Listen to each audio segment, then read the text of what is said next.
یہ میرے اور آپ کے آقا و مولا حضور نبی رحمت صلی اللہ علیہ وآلہ وسلم کی سیرت کا فیض ہے کہ آقا کریم علیہ الصلوۃ والسلام کی خدمت میں جب حاتم طائی کی بیٹی قید ہو کے آتی ہے اور ظاہر ہے وہ کفار کی جانب سے آئی ہے تو کافرہ تھی، تو حضور علیہ الصلوۃ والسلام نے دیکھا کہ اس کے سر سے چادر اتری ہے، برہنہ سر ہے، تو حضور نے اپنی مزمل والی چادر اتار کے اس کے سر پہ ڈال دی۔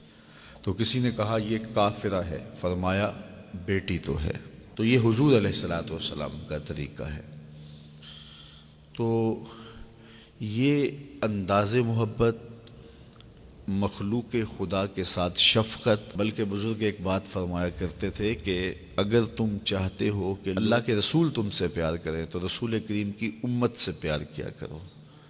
کسی کے بچے کو میں پیار کروں، اس کی گال سہلاؤں، اس کو محبت کروں، اس کو چوموں، تو لامحالہ طور پہ اس کے والدین کے دل میں میرے لیے بہت جگہ پیدا ہو جائے گی کہ یہ ہمارے بچے سے پیار کرتا ہے۔ تو کسی کے بچوں سے پیار کیا جائے تو والدین پیار کرتے ہیں۔ تو یہ بات سمجھ میں آتی ہے، وہ یہ بات فرمایا کرتے تھے اگر تم چاہو کہ حضور تم سے پیار کریں تو حضور کی امت سے پیار کرو۔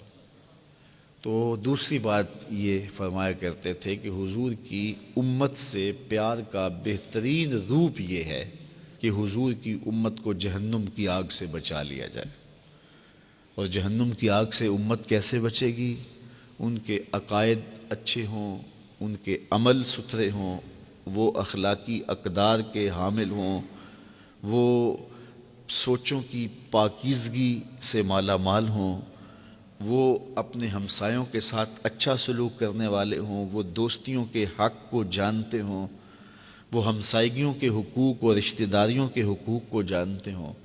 تو یہ اگر ان کا رویہ ہوگا تو پھر وہ ایک اچھے مسلمان ہوں گے اور وہ جہنم کی آگ سے بچ جائیں گے۔ تو حضور کی امت سے پیار، اچھا پوری دنیا جو ہے وہ حضور کی امت ہے۔ امت کی دو قسمیں ہیں، ایک امت دعوت ہے، ایک امت اجابت ہے۔ کفار بھی حضور کی امت ہیں، لیکن وہ امت دعوت ہیں، ان کو دعوت دی ہے، انہوں نے قبول نہیں کی، اور جنہوں نے قبول کر لی وہ امت اجابت ہیں۔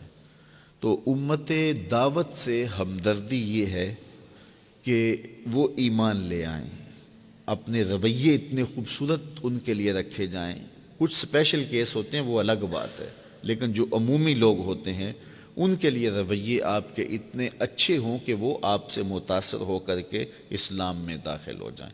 اور ہم بعض اوقات اتنے سخت ہو جاتے ہیں کہ ہم سچے ہیں، لہٰذا ہمیں کوئی کمپرومائز نہیں کرنا چاہیے۔ تو سچائی یہ تو نہیں سکھاتی ہے کہ تم سخت مزاج ہو جاؤ۔ وہ ایک جملہ ہے کہ جو بندہ کھرا ہوتا ہے نا وہ بڑا کڑوا ہوتا ہے، تو کچھ لوگ خام خواہ کڑوے ہو جاتے ہیں کہ ہم سچے ہیں اس لیے ہمیں کڑوا ہونا چاہیے۔ تو اتنا اچھا نہیں ہے کہ بندہ سچا بھی ہو اور میٹھا بھی ہو، سچائی بھی ہو۔ میاں صاحب فرمانے نا کہ باج ادا کلام رسیلے لگدا شیر الونا دودھ اندر جے کھنڈ رلائیے مزہ ہو جاوے دونا۔ بندہ سچا بھی ہو ساتھ میٹھا بھی ہو تو پھر مزہ دوبالا نہیں ہو جائے گا اور بات روح تک نہیں اتر جائے گی۔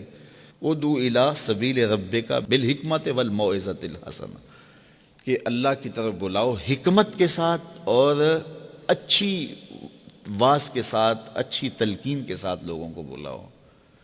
آپ کو یقین بھی ہو کہ یہ شخص میری بات نہیں مانے گا، اپنے لہجے میں پھر بھی تبدیلی نہیں لائیں گے۔ حضرت موسیٰ علیہ السلام کو اللہ تعالیٰ نے بھیجا ہے نا فرعون کی جانب، جس نے اللہ کے برابر اپنے آپ کو کھڑا کر دیا اور کہا کہ میں انا ربکم الاعلیٰ، اور کیا کچھ اس نے دعوے کیے۔ تو حضرت موسیٰ علیہ السلام کو بھیجا، حضرت موسیٰ کے سینے میں کوئی خوف بھی موجود نہیں تھا، اللہ کی تائید کا مبارک دست قدرت حضرت موسیٰ علیہ السلام کی پشت پر تھا۔ اور فرعون وہ ہے کہ جو ایمان لانے والا ہی نہیں ہے، لیکن اس کو تبلیغ کرنے کے لیے حضرت موسیٰ کو بھیجا تو ساتھ تلقین کی کہ اے موسیٰ قول لین کے ساتھ، نرم لہجے کے ساتھ اس سے بات کرنی۔